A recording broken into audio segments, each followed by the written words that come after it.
dans la direction régionale de l'éducation nationale et de l'alphabétisation de Dembokro. Ce sont 2874 candidats repartis dans 5 centres d'examen à travers la région qui prennent part à ces compositions.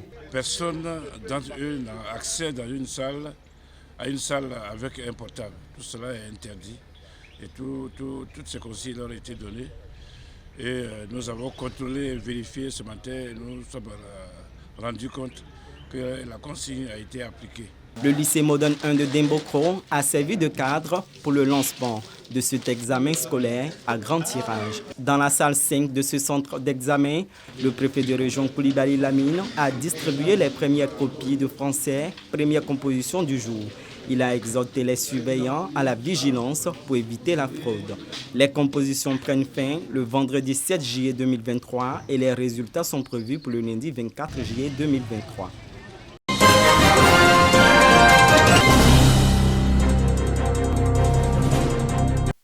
Collège Charles Wanga de Ferkessé-Dougou, il est 8 heures quand le secrétaire général de la préfecture de Ferkessé-Dougou distribue aux candidats la première épreuve du jour.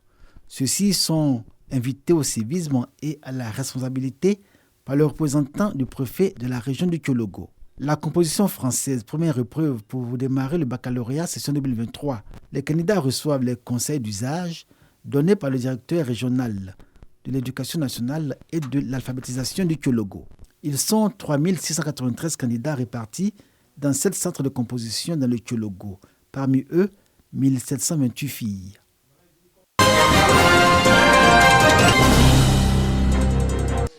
« 5109 candidats composent dans l'ensemble de la direction régionale de l'éducation nationale et de l'alphabétisation d'Aboisseau. Au lycée moderne à Kawolé de la même localité, le président du jury a fait mettre en place un dispositif anti-tricherie qui s'applique aux examinateurs et aux candidats. Nous avons laissé les consignes claires, pas de support de communication numérique.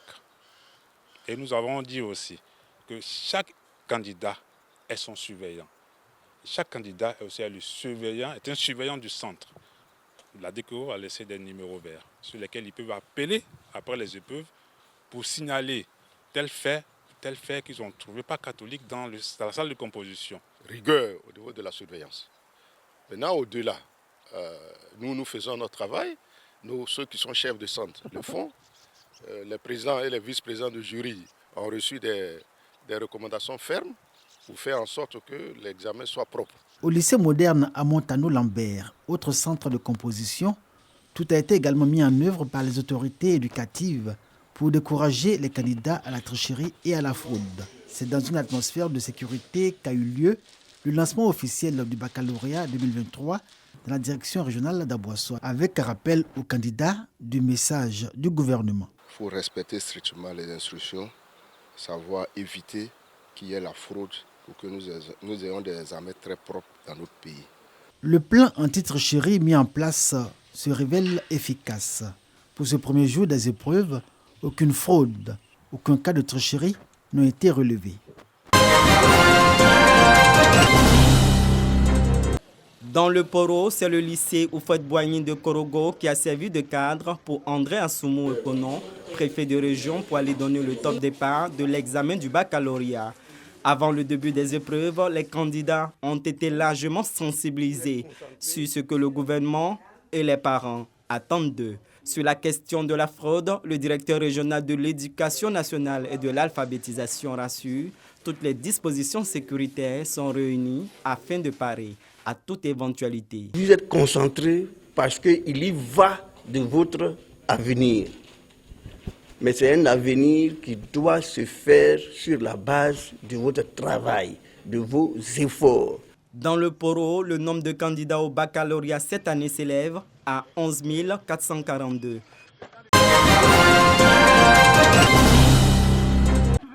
Carrefour Guessillo, Toutoubré. À la sortie de la ville de Gagnoa, un petit marché de fortune reçoit plusieurs femmes venant des campements de la région.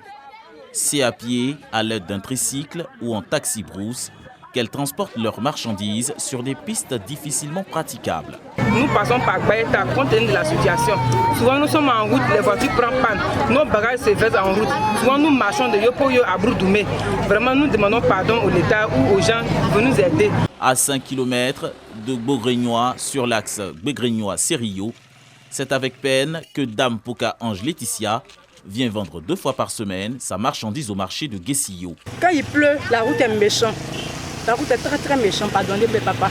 Essayez de nous arranger la route pour nous, sinon c'est pas bon. Face à toutes ces problématiques, la ministre de la Solidarité et de la lutte contre la pauvreté, Miss Belmont Dogo, en déplacement à Gazaïo, avec la diplomate Cynthia Kambile, rassure les populations. Nous avons remonté au président de la République les difficultés de route. Et ici, vous êtes les premiers à avoir cette information.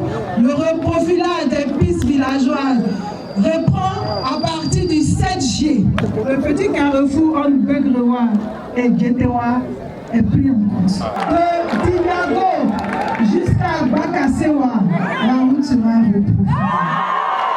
Un tricycle, 220 complets de pagnes, 300 chaises et plus d'1 million de francs CFA ont été remis à cette occasion aux femmes de la localité.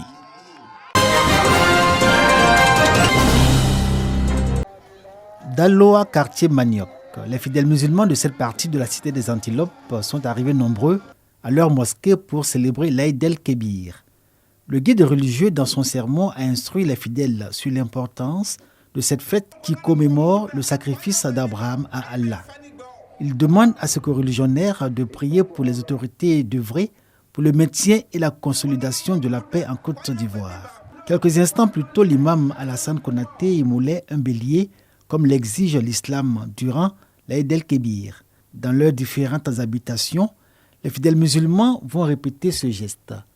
Des parts entières de viande de mouton ou de bœuf ont été partagées en famille et distribués aux voisins au nom de la solidarité.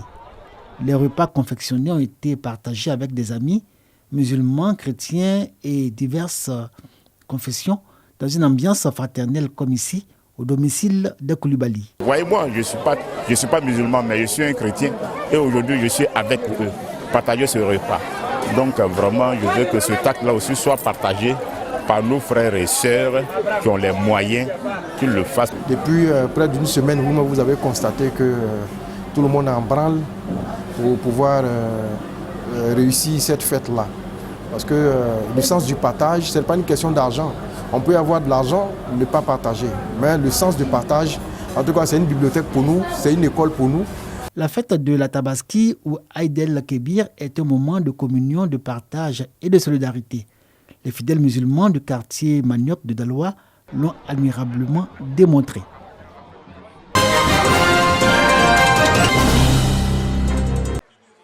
Construite sur une superficie de plus d'1 hectare, voici la nouvelle église catholique du village d'Adoukro dans la région du Gontougo.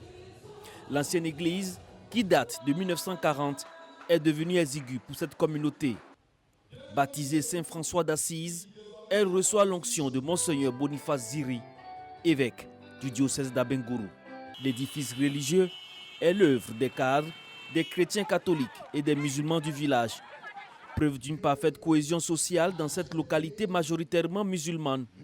Une harmonie que le célébrant du jour invite à consolider.